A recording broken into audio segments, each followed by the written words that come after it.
"Hey, you useless old thing! Who gave you permission to touch that?" Vanessa screamed, her hand striking mine with a sharp, stinging force.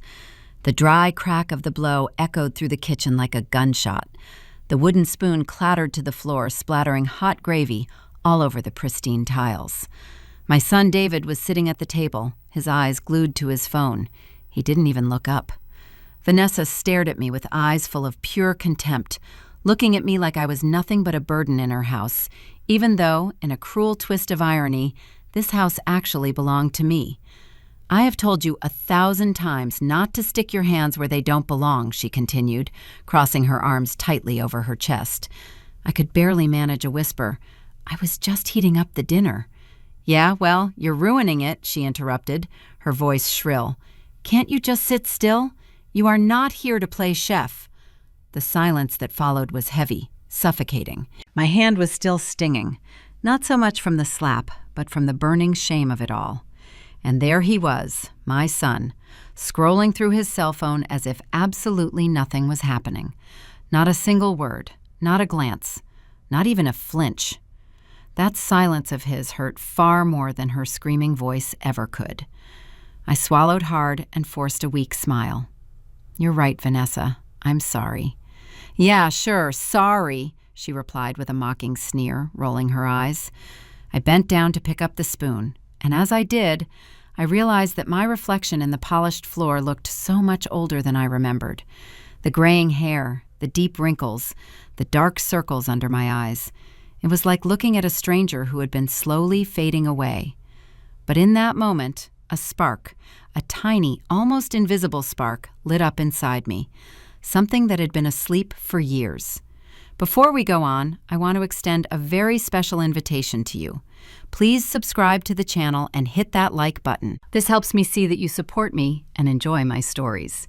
And comment down below. Let us know what city you are watching from. Now, let's continue. Vanessa marched out of the dining room with her nose in the air, leaving the scent of her expensive perfume lingering in the room. David remained silent, acting as if that entire scene had nothing to do with him.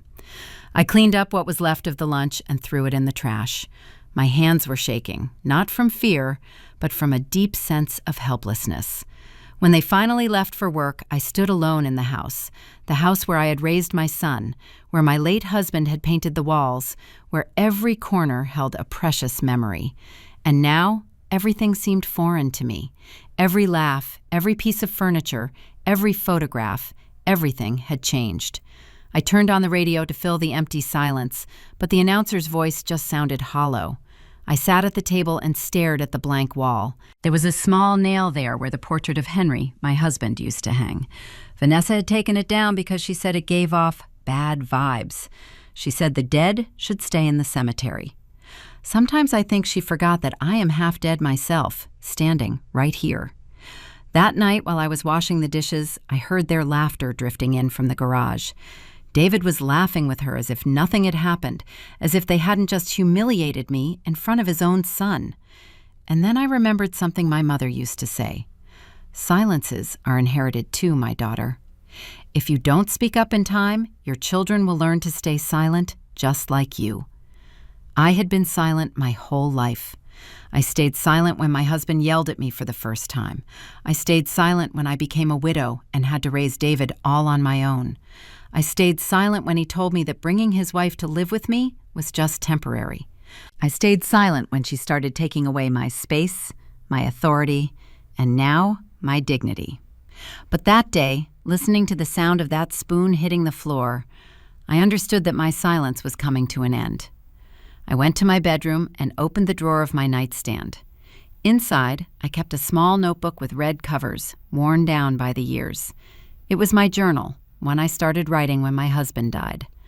On the very first page, there was a phrase written in blue ink. "If you ever feel lost, look in the mirror. I'll be there, reminding you who you are." I cried, not out of sadness, but out of rage, because I realized that I hadn't just forgotten who I was, I had allowed others to erase me. I closed the notebook with a snap of decision. I looked at myself in the mirror, and for the first time in a long time, I spoke to myself. "No more, Martha. no more. That evening, I prepared breakfast just like always. I made coffee, toast, and orange juice.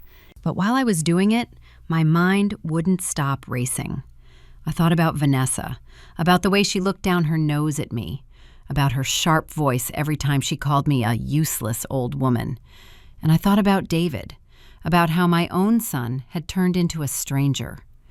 When they came downstairs in the morning, the house smelled of fresh bread.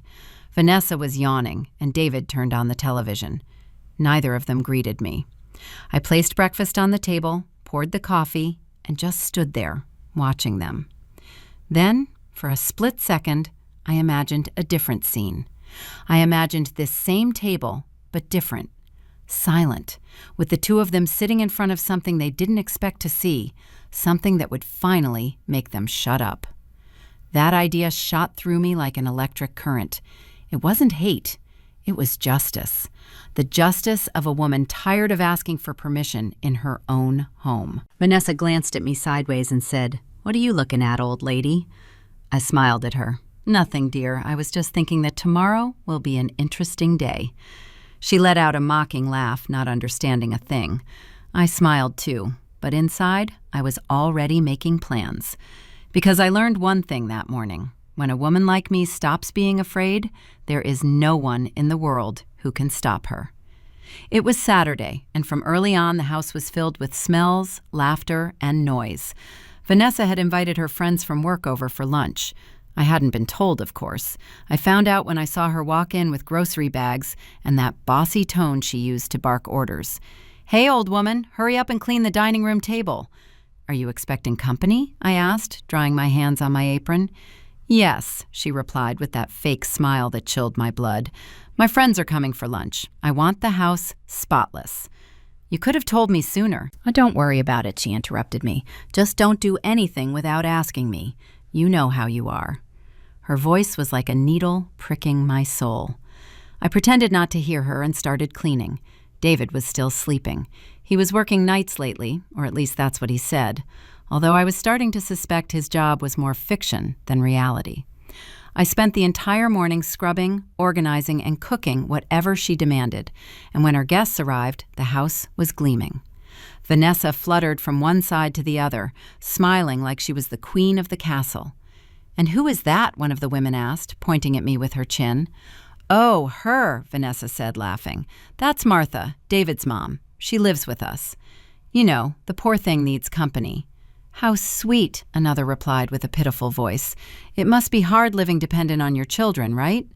I smiled politely. I didn't answer. There was no need. Their looks said more than words ever could.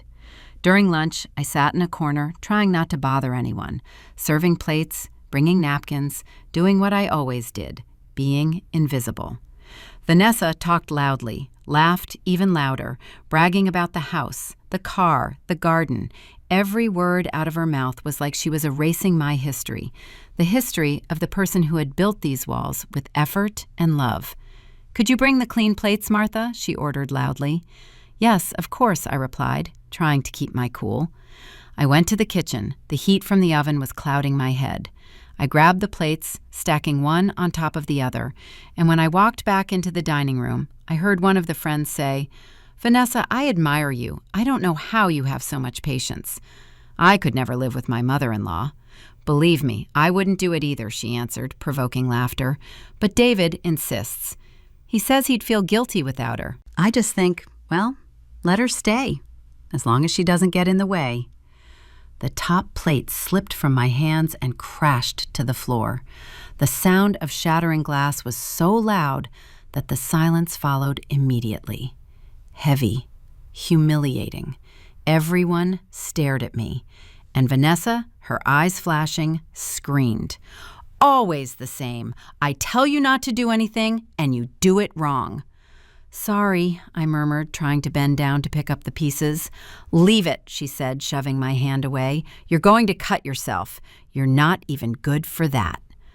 The women looked down at their laps. No one said a thing.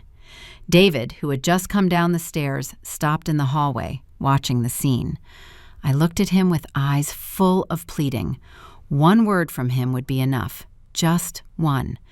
but he stood still. His silence was a blow harder than the humiliation itself. "Clean that up and disappear, please," Vanessa said. "I don't want them to see you crying here." "I'm not crying," I replied, and it was true. I wasn't crying. Inside, something was drying up. I stood up slowly, picked up the shards of the plate, and took them to the kitchen. There, I let the pieces fall into the trash can, one by one, listening to the sound as if they were fragments of my patience. I leaned against the counter, breathing deeply. I didn't cry. I only felt a new, strange calmness, almost dangerous. In the afternoon, when the guests had left and the house returned to silence, I stayed alone in the kitchen. The table was full of empty glasses and leftover food. I went around collecting everything, slowly, like someone cleaning up the ruins of a battle. On the floor, I found a piece of the broken plate with a blue flower painted on the edge. I put it in my pocket. I don't know why. Maybe to remind myself that not everything broken is lost. Sometimes broken things can cut, too. That night, while David and Vanessa slept, I went to the back room where I kept my things. I opened a box full of old photos, my wedding, David's birth, my first years as a seamstress. In one of the photos, I was smiling with a new sewing machine, a gift from my husband. Underneath, there was a note written by him, "So that you never have to depend on anyone, not even me." I ran my fingers over the faded ink. That sentence hit me harder than any insult. I, who had worked my entire life, had ended up begging for permission even to breathe. I looked toward the window. The moon illuminated the patio. The wind moved the curtains. And for an instant, I felt my husband was there, watching me, reminding me who I was. I sat in front of the sewing machine, the same one I hadn't used in years. I touched it, carefully, and wiped away the dust. The cold metal felt like an awakening. "You know, Henry," I whispered, "I think the time has come." I took a needle and thread, as if resuming a pending conversation. The hum of the pedal filled the room, soft at first, then firm, decisive. Sewing had always been my refuge. That night, it became my weapon. I didn't know yet what I was going to do. I only knew that I would no longer stay still while others decided for me. Not anymore. The next morning, when Vanessa came down, the smell of fresh coffee greeted her, as always, but I was no longer the same. She spoke to me without looking at me, ordering me around with that usual voice. I answered calmly, without hate, without rage, only with certainty. Because I had learned something new. When a woman discovers she can survive alone, she becomes more dangerous than any enemy. And I was just getting started. They say that when a woman stops crying, you should be afraid. I didn't understand it until that morning, when I opened my eyes and felt something different inside me. Calm, but not a sweet calm, rather one that has weight, that settles in the chest and waits. Breakfast was served, the sun was coming through the window, and the silence was so perfect I could hear my own breathing. David had already gone to work. Vanessa, as always, was still sleeping. I sat at the table and stared at my coffee cup. The steam rose slowly, like a thought forming and growing without haste. And then I knew the time had come to look with eyes wide open, to stop reacting and start observing. I went to her room while she was still asleep. I entered without making a sound. The smell of expensive perfume made me dizzy.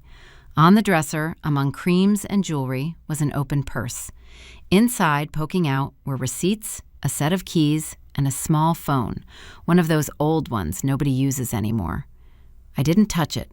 I just looked at it, because what mattered wasn't what I saw, but what she had wanted to hide. I leaned down and opened the first drawer. There it was, a folder with bank documents. David's name appeared, yes, but underneath, in small letters, was Vanessa's name too. Joint accounts, loans, transfers, and at the very end, a crumbled paper, a property sale application. My property, the house. I felt a knot in my stomach. The date was recent, sale pending. The document had a forged signature. Mine. For a moment, the floor seemed to move. Rage rose from the deepest part of me, burning me. I wanted to scream, wake David up, confront them, tell them everything. But I didn't. No. Because I understood something. The one who screams loses, and I had already lost too many times. I went back to my room, locked the door, and took out my red notebook. On the first page, I wrote a new phrase. He who does not value you in your silence will fear you when you speak. That was going to be my guide. I spent the rest of the day pretending everything was normal. I spoke little. I smiled when I had to. I served the food like always. But inside, everything was different. Every gesture, every word of hers, every movement. I watched it. I stored it. I analyzed it. And while they believed I was still the submissive old woman as always, I was taking notes. That night, I heard them arguing in the living room. Vanessa was speaking fast, nervous. I told you to make her sign the document, David. It's the only way. I don't want to talk about that now, he replied, irritated. Well, you should. We need that money, and your mother isn't going to live forever. The silence that followed was like a knife. I, from my room, barely breathed. I heard footsteps, a door slamming shut, and then the sound of the television turning on. Vanessa locked herself in her room. David stayed in the living room, staring at nothing. I knew it. My son was trapped by his ambition, by his fear, by his guilt. And Vanessa was just waiting for the moment to keep everything. That night, I didn't sleep. I thought, I planned, I wrote. It wasn't just about revenge. It was about teaching them, about making them feel, even if just for a second, what I had felt for years. When the clock struck 3, I opened my sewing box. There, among threads and buttons, I kept the memories Vanessa would never know about.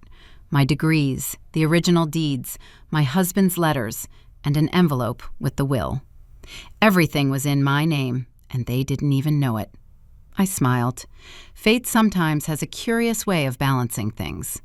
The next morning, I got up before everyone else. I went to the market, greeted the neighbors, came back with flowers. Vanessa looked at me weirdly when I arrived. "What are those flowers for?" she asked. "To decorate the table. I want the house to look nice," I replied. "How weird of you," she said with disdain. "Yes, it might be. Sometimes us old ladies feel like changing." I smiled at her, and for a moment I saw something in her eyes. Distrust. Perfect. Doubt was my best ally. I spent the rest of the day in silence, sewing in the living room. The threads intertwined in my fingers like the thoughts in my head. I planned every detail, every word, every gesture. I wasn't an impulsive woman. I was a woman who had learned to wait. At night, when everyone was sleeping, I opened my red notebook and wrote again. Love without respect is servitude, and servitude isn't love. It's fear in disguise. That phrase was my last prayer before sleeping. At dawn, I made coffee and sat on the patio under the magnolia tree my husband planted 20 years ago. The wind moved the leaves with a soft whisper, as if speaking to me. "Almost there, Henry," I said to the air. "Everything is almost ready." I looked toward Vanessa's bedroom window. The curtains moved, but I didn't see anything. Even so, I smiled, because something inside me told me that woman was no longer sleeping peacefully. And that was just the beginning. Fear has a smell, a sour, thick smell, like old metal. For years, I breathed it every time my daughter-in-law raised her voice or my son furrowed his brow. But that afternoon, when Vanessa's palm collided with my face and the sound rumbled in the kitchen, I didn't feel fear. I felt disgust. The blow was so fast I barely had time to react. The pitcher I was holding fell to the floor, spilling water everywhere. Vanessa looked at me with a face distorted by rage. "I told you not to touch my things, you nosy old woman." I brought my hand to my cheek, hot, burning. David was behind her, paralyzed, with that empty expression, as always. "Vanessa, that's enough," he murmured without conviction.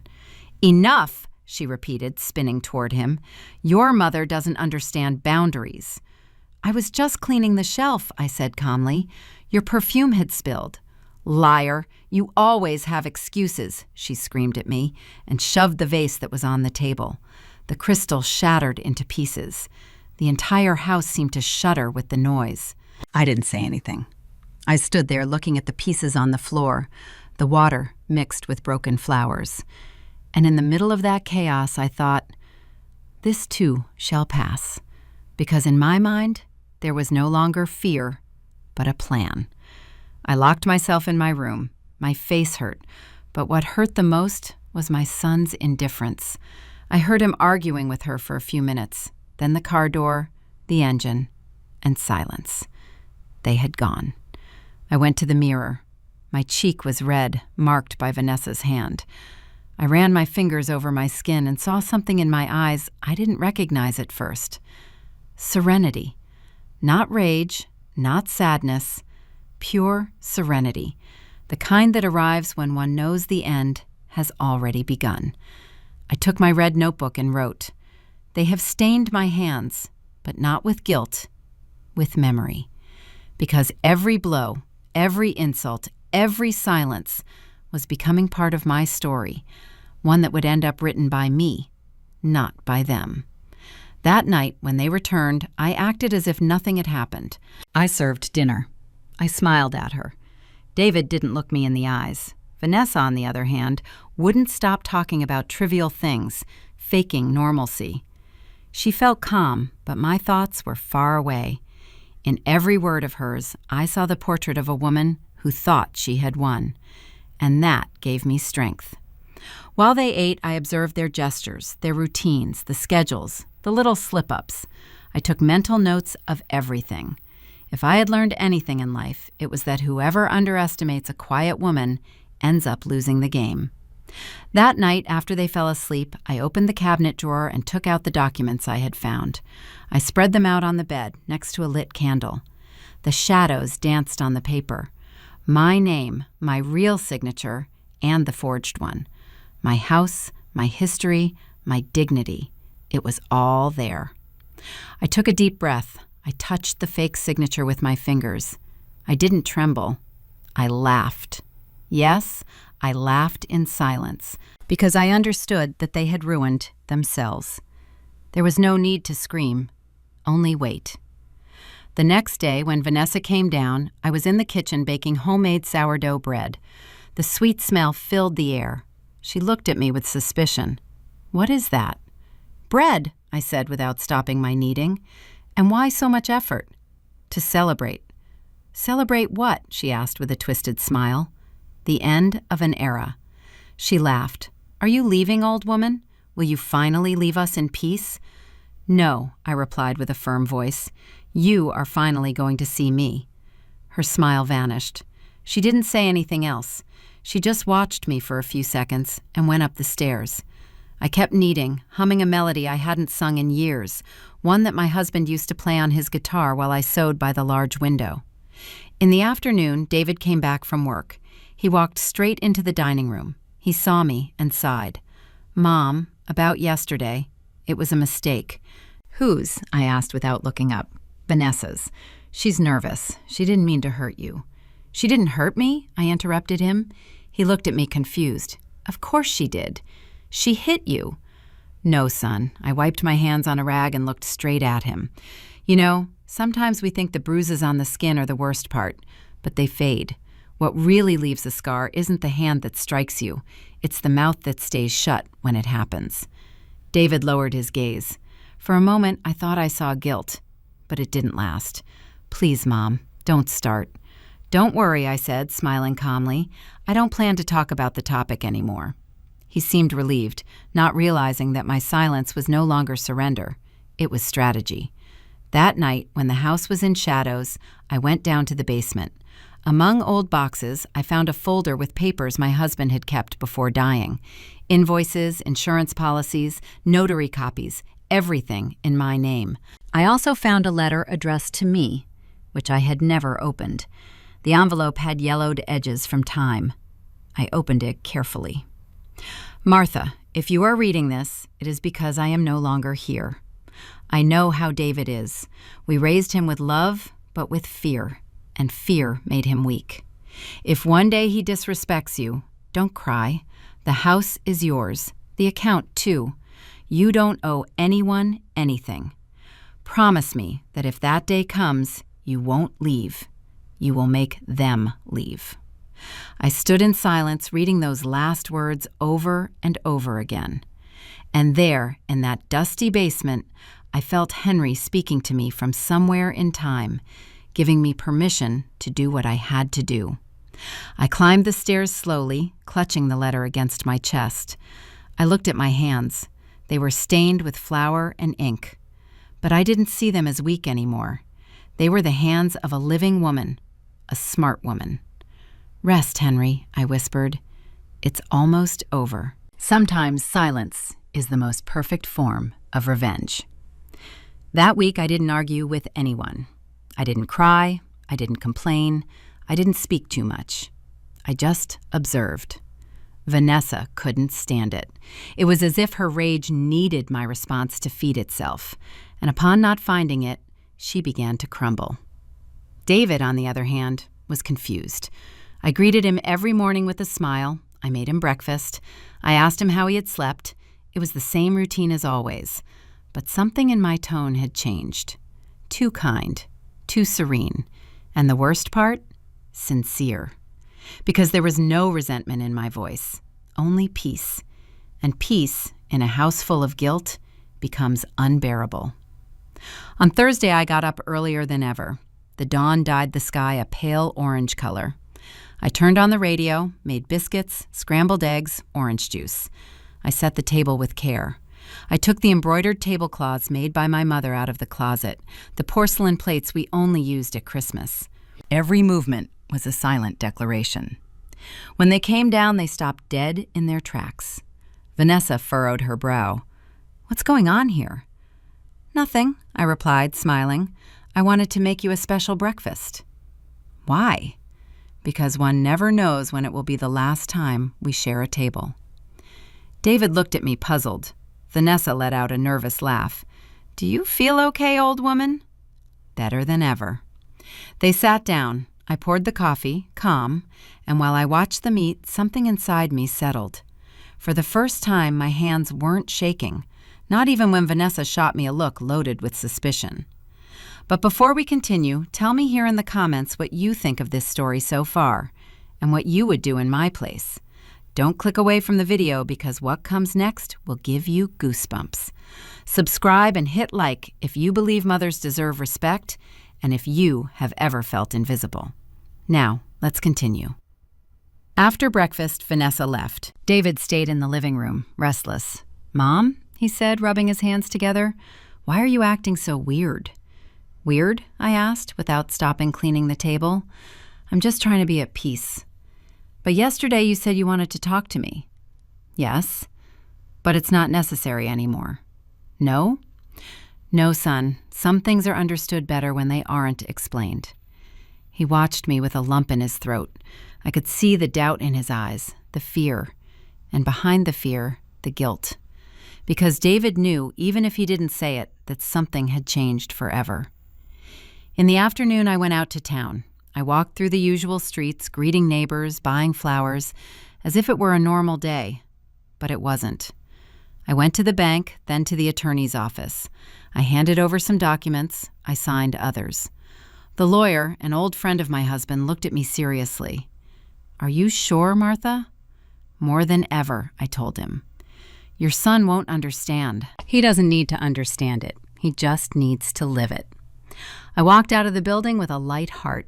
The air smelled of wet earth, as if the sky knew something was about to be cleansed. That night I cooked his favorite dish, pot roast. David arrived tired, Vanessa in a bad mood. Dinner was quiet, silent. When we finished, I cleared the table and said, "Tomorrow I won't be home." "And why is that?" Vanessa asked. "I have matters to attend to." "What matters can an old woman have?" she said mockingly. "Those of her own life," I replied, looking her in the eyes. She wanted to talk back, but something in my tone stopped her. David pretended not to hear. I went up to my room and closed the door. On the table, I had my red notebook. I opened it to the last page and wrote, When respect is broken, it is not repaired with words, it is repaired with actions. And tomorrow, I will act.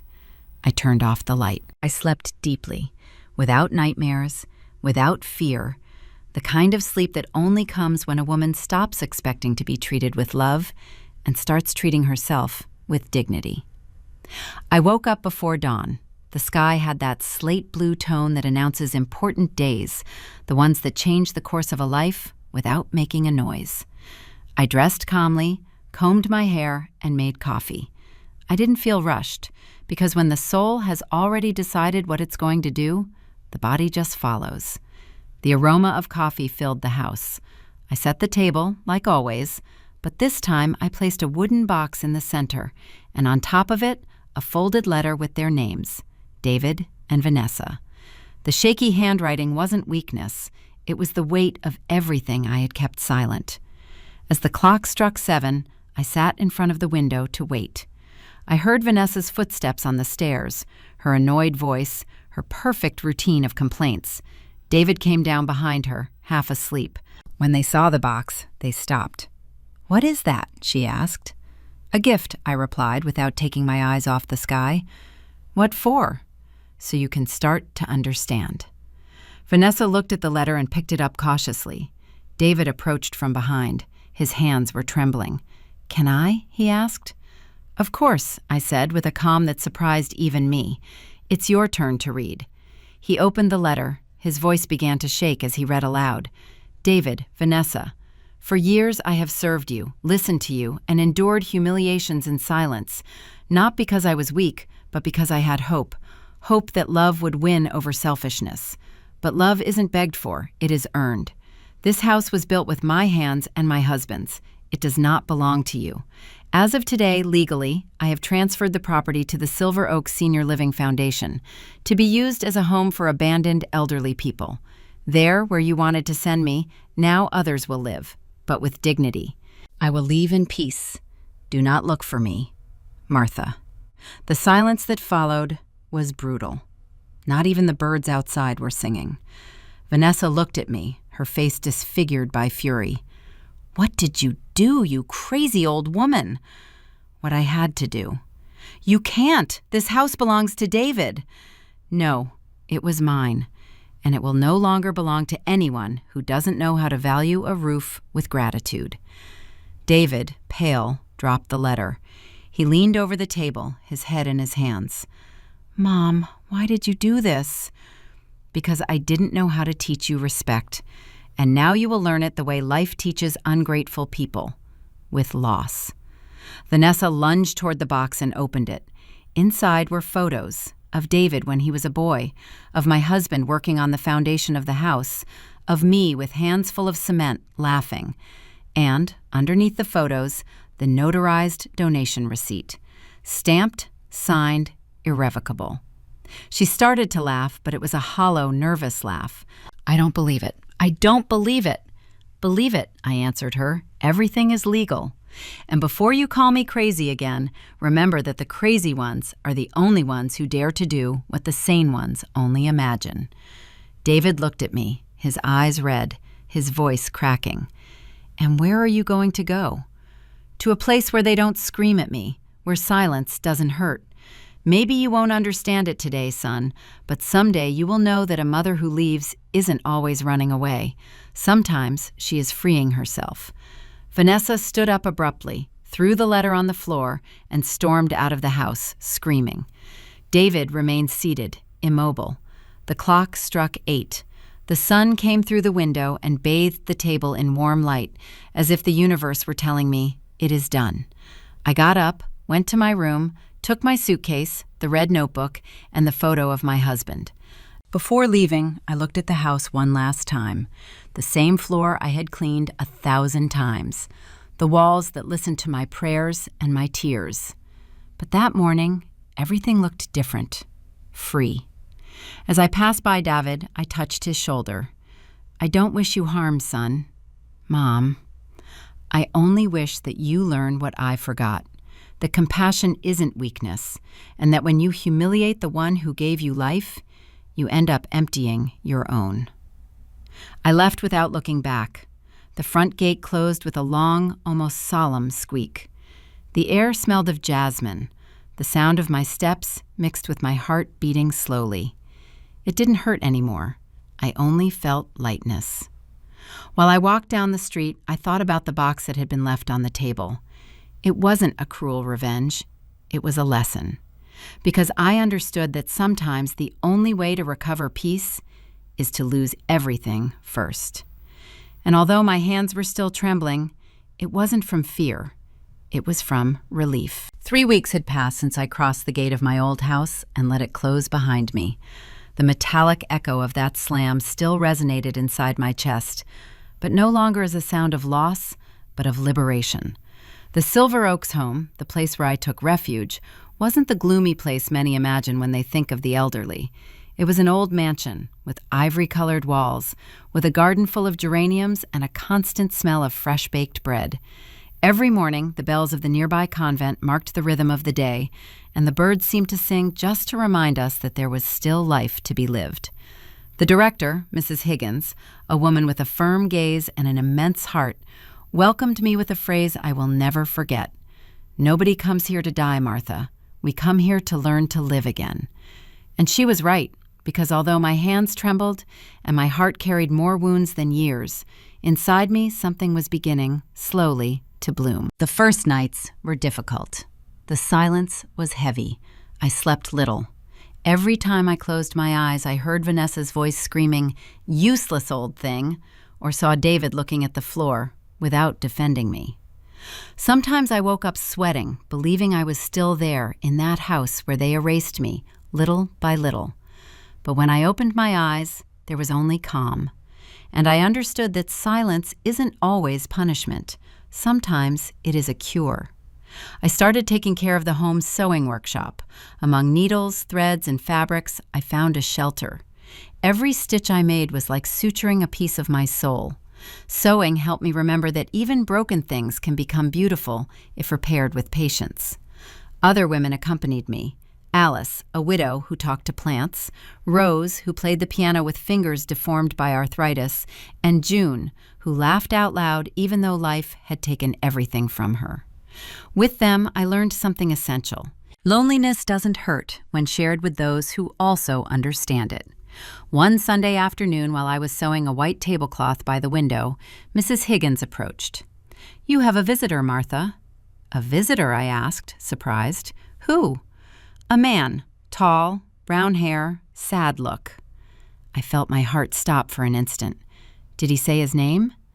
No, but I think it's not necessary. I stayed silent for a few seconds. My hands froze over the fabric. The red thread remained suspended, as if also afraid to break the moment. I took a deep breath and said, "Tell him to wait." I walked slowly toward the garden. The air smelled of wet earth. In the distance, under the magnolia tree, I saw him, David, standing there, with his head down, shoulders slumped, hands buried in his pockets. He had aged, or maybe, for the first time, he was showing his true face. When he saw me, he raised his eyes. For a second, he seemed to doubt whether he should approach or not. "Mom," he said with a thread of a voice. That word, which one day was my refuge, felt strange at first. But then, like a forgotten caress, it softened my soul. "I didn't think you would come," I replied. "Me neither," he murmured.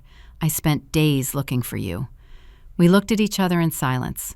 The wind moved the leaves of the magnolia, and the sun filtered through them, drawing lights on his face. He looked like a lost child. "Vanessa, she left," he said finally. "She left?" "Yes, she left me. She said she couldn't stand living in ruins." I smiled with sadness. "The ruins weren't the walls, son. They were you two." He lowered his gaze. He didn't argue. He couldn't. We sat on a stone bench. David had red, tired eyes. "I've read your letter 1,000 times, he told me. "I haven't been able to sleep since then." "And what did you learn?" I asked calmly. "That I failed you, that I was a coward." "No, David," I said softly. "You were a son who forgot to look." He began to cry.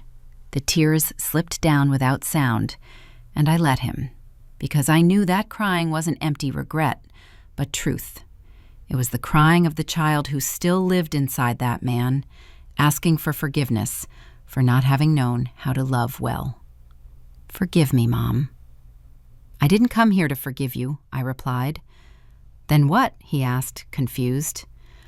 I came to remind you that forgiveness isn't given, it's demonstrated. He nodded slowly. I know. That's why I'm here. He told me that he had tried to sell the little that remained, but the foundation refused, that he had to look for work, and that the only thing he knew how to do was offer himself as a helper in a carpentry workshop. I learned to repair what others throw away, he told me, and while I was doing it, I thought of you, of everything I broke. His words went right through me. I watched him without saying anything. There was something in his look that was no longer arrogance or guilt. It was humility. Mrs. Higgins told me that you need help here, he continued. If you let me, I can repair the old furniture. I don't want to go back to that house, Mom. I just want to stay close to you, even if it's working. I closed my eyes for a few seconds. The wind brought the smell of fresh bread. I thought about all the nights I prayed, asking for my son to understand the damage he had done to me. And now, there he was, with hands wounded by wood, seeking redemption. All right, I told him finally, but if you stay, here you aren't my son. You are just another volunteer. I understand. The following days were strange and beautiful at the same time. David worked in silence, repairing benches, sanding doors, painting frames. The other women looked at him with curiosity at first, then with tenderness. He greeted them, listened to them, served them coffee. Never a word out of place, never a complaint. Sometimes I watched him from afar, without him seeing me. His hands, once soft and idle, were now covered in calluses. And when he leaned over the wood, concentrating, I could swear that on his face there was the same peace I felt when sewing. We were healing together, without saying it. Mrs. Higgins told me one day, "Your son works with his heart," and I smiled. "Yes," I replied. He finally learned that love is also demonstrated with the hands. One afternoon, after many days of work, David approached with a package wrapped in brown paper. "It's for you," he told me. "What is it?" "Something I made with my own hands." I opened the package carefully. Inside was a wooden frame carved with shapes of leaves and flowers. In the center, an old photo. My husband, David, as a boy, and me, smiling in front of the house that no longer existed for us. "The wood," he explained, "is from the wardrobe in your room. I found it when they came to empty the house.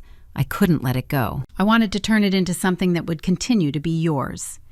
I was left without words. The frame was beautiful, polished, warm. I caressed it with my fingers and felt a slight vibration, as if it still held the memory of home. I cried, not from sadness, but from relief. "Thank you, son." "No, Mom," he said with a firm voice. "Thank you for leaving. If you hadn't done it, I never would have learned what it means to lose everything." That night, when the lights of the home went out, I stayed looking at the frame on the table. The flame of a candle danced, illuminating the faces in the photograph. I thought of my husband, of his old letter. "If one day he disrespects you, don't cry. Don't leave. You will make them leave." I smiled. I hadn't kicked them out.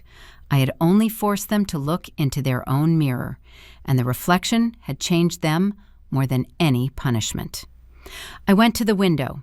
The night air brought the smell of lemons and bread. I closed my eyes and prayed.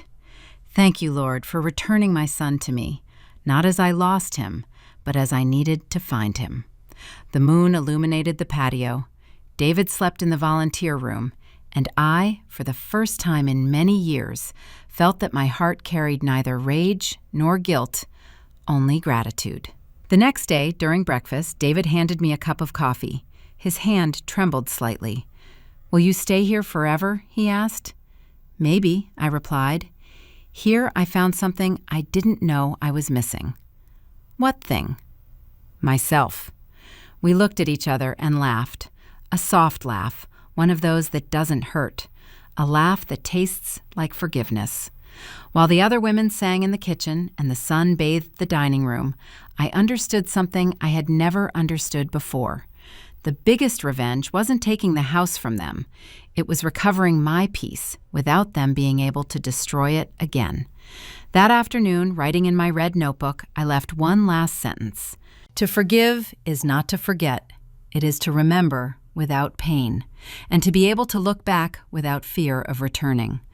I closed the notebook, sighed, and watched David sanding a bench in the patio, humming a melody that his father used to sing. And I knew that, although the past cannot be rewritten, the soul can start over. One stitch, one hammer blow, one tear at a time. The days began to pass with the peaceful slowness of someone who is no longer in a hurry. The Silver Oaks home had become my refuge, and without realizing it, also my new family. Every corner had its particular sound: the brush of needles in the workshop, Rose's out-of-tune piano, Alice's laughter when she told made-up anecdotes. Life, for the first time in many years, didn't hurt. It just flowed. David was still there, working as a volunteer. At first, he did it in silence, complying with discipline and humility. But little by little, his presence began to fill the place with a new energy. He helped the women with shopping, repaired broken furniture, built small details that brightened the days. One day, I even saw Mrs. Higgins smile tenderly, seeing him sand a door. "Your son has the hands of an angel," she told me. "Before, he only had the hands of a son," I replied. "Now, he has a soul." The afternoons were ours.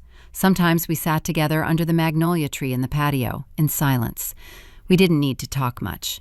The language between mother and son, when it has been broken and mended, is no longer sustained with words, but with looks and gestures. "Do you remember when Dad taught you to plant this tree?" he asked me once. "Of course I do.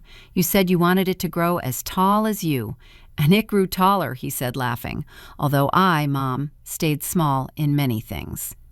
"The size of a man isn't measured by his height, son," I replied, "but by the height of his conscience." He stayed quiet, looking at the sky. Then, "Maybe I'm starting to grow again." His words shook me. It was like hearing my husband Henry speaking from another time through his son's voice. As the days went by, David started a project in the home's workshop. He didn't want to tell me what it was. He only said, "It's a surprise." I pretended not to insist, although curiosity was eating me up. I saw him working for hours, his shirt soaked in sweat, his forehead wrinkled with concentration, and an expression of peace I had never known in him. One afternoon, passing in front of the workshop, I heard him whistling quietly a melody his father used to play on the guitar. I stood still, without interrupting. I closed my eyes and felt that, somehow, the three of us were there: Henry, David, and me. Not like before, but reunited by forgiveness. Winter arrived without warning. The air turned cold, and the sky dawned covered in mist. I was starting to feel my body slower, my bones heavier. Mrs. Higgins warned me that I should take care of myself. "It's not old age, Martha," she said. "It is rest," I nodded, because she was right. My soul was tired, yes, but from having endured so much. And now I just wanted to rest in peace, not in resignation. One morning, David came to see me. He was carrying a large box wrapped in white cloth. "Today marks a month since I arrived here," he told me, "and I want to give you something." "What is it?" "The last gift." He led me to the workshop. The smell of freshly cut wood was strong. On a table covered with wood shavings, I saw an object covered with a sheet. David looked at me with a mixture of nervousness and tenderness. "Dad taught me that the most valuable gifts aren't bought, they are built." That's what he always said. I replied, smiling. "So this is something I built for you." He pulled back the cloth, and there it was, a wooden bench hand-carved with the backrest engraved with a phrase. I approached slowly. I ran my fingers over the letters and read, "Here sits the woman who taught me that strength doesn't scream, it whispers." I couldn't speak. The air got stuck in my chest. Tears began to fall without me being able to stop them. "David," I whispered, "it's beautiful." "I made it with what was left of the old table from the house," he explained. "It's where the three of us used to eat dinner. I wanted to transform it into something that didn't hurt to look at, so that the past would no longer be a wound, but a memory that supported us. I don't know how long I was crying. He hugged me in silence, and for the first time in many years, I didn't feel ashamed to do so. During the following days, the bench became the heart of the garden. Every morning I found it surrounded by women who sat to knit, pray, or simply watch the sunrise. Mrs. Higgins said that bench had a soul, and she was right. It was as if the wood breathed, as if in every fiber lived the story of what we were, what we lost, and what we learned to make. David started staying longer at the home. On weekends, he organized lunches, played the place's guitar, cooked for the women. I watched him from afar with a serene heart. He had changed, not from one day to the next, but from the inside out, as only someone who has hit rock bottom changes. One night, while everyone slept, I went down to the garden. The air was crisp. I sat on the bench and looked up at the starry sky. I felt my husband's soul close, like a whisper brushing the magnolia leaves. "Do you see, Henry?" I said to the wind. "Your son learned. It took time, but he learned." A few more weeks passed, and winter began to yield. The garden filled with flowers again. One Sunday afternoon, while David was tuning the guitar, he approached me with something in his hands, a small wooden box. "Another gift?" I asked, laughing. "Not exactly. It's something of yours." He opened it and showed me my red notebook, the same one I had left in my room when I left the house. "I found it in the nightstand drawer when I cleaned the room," he told me. I read it, every page, and there is something I want to do. He knelt in front of me, opened the notebook to the last page, and wrote with his clumsy handwriting. "Thank you, Mom, for having the courage that I didn't have. Thank you for breaking in order to teach me to build." I stayed looking at him. It was the first time someone wrote in that notebook that had been my secret confessional, and I didn't feel like he invaded my privacy. I felt like he completed it. The days became luminous. David was no longer a volunteer. He was part of the home. He helped Mrs. Higgins with the accounts, organized workshops for young people, and even taught the residents' grandchildren to build wooden toys. I watched him and thought, maybe my husband was right. Sometimes you have to let children fall so they learn to walk alone. One morning, David brought me flowers. "They are from the garden at the house," he told me. I went to see it. It's different. The new owners painted the walls, but the magnolia tree is still there. "And how did you feel?" I asked. "At peace. For the first time I went in and didn't feel guilt, only gratitude for what was and for what no longer is." I hugged him, tight, like when he was a boy. The following months were quiet, but the years were starting to show in my body. Mrs. Higgins asked me to rest more. I did, although without fear. I didn't fear the end.